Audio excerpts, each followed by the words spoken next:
Ya, jadi teman-teman di sini kami akan menjelaskan tentang teori kultivasi dan uses gratification. Ya, perkenalkan sebelumnya nama saya Aditya Wirasandawadi dengan NIM 4123.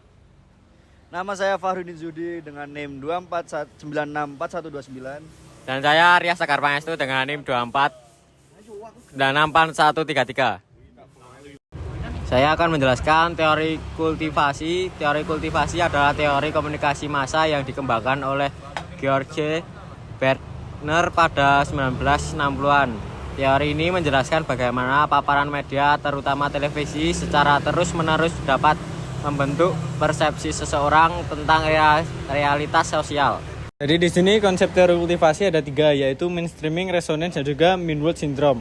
Mainstreaming yaitu penonton berat cenderung memiliki pandangan dunia yang seragam karena terpapar pada pesan-pesan media yang sama, terlepas dari latar belakang mereka yang berbeda.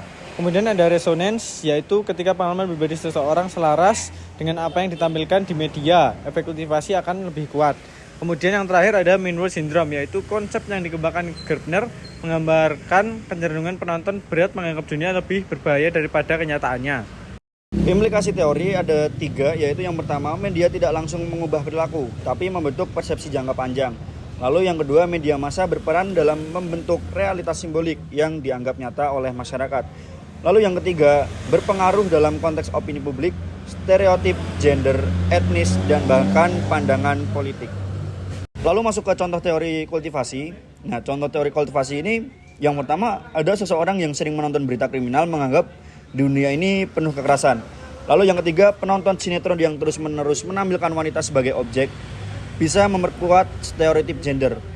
Lalu contoh yang ketiga juga, ada anak-anak yang menonton banyak tayangan superhero cenderung percaya bahwa kekuatan fisik lebih penting daripada kecerdasan. Setelah teori kultivasi, ada teori uses and gratification. Teori uses and gratification ini teori dalam komunikasi massa yang menjelaskan bahwa audiens atau khalayak secara aktif memilih dan menggunakan media untuk memenuhi kebutuhan pribadi mereka. Berikutnya ada asumsi teori uses and gratification. Yang pertama ada audiens bersifat aktif dan pemilihan media mencerminkan tujuan dan kebutuhan tertentu. Yang kedua, individu tahu apa yang mereka butuhkan dan dapat menentukan media mana yang bisa memenuhinya. Yang ketiga, media bersaing dengan sumber alternatif lain seperti teman, buku, kegiatan sosial untuk memuaskan kebutuhan. Yang keempat, orang memiliki motivasi berbeda dalam menggunakan media meski kontennya sama. Yang kelima, audiens bertanggung jawab penuh terhadap pilihan media mereka. Kebutuhan, uses, dan gratification teori. Pertama yaitu kebutuhan informasi, mencari tahu apa yang terjadi di sekitar, seperti berita, edukasi, atau fakta.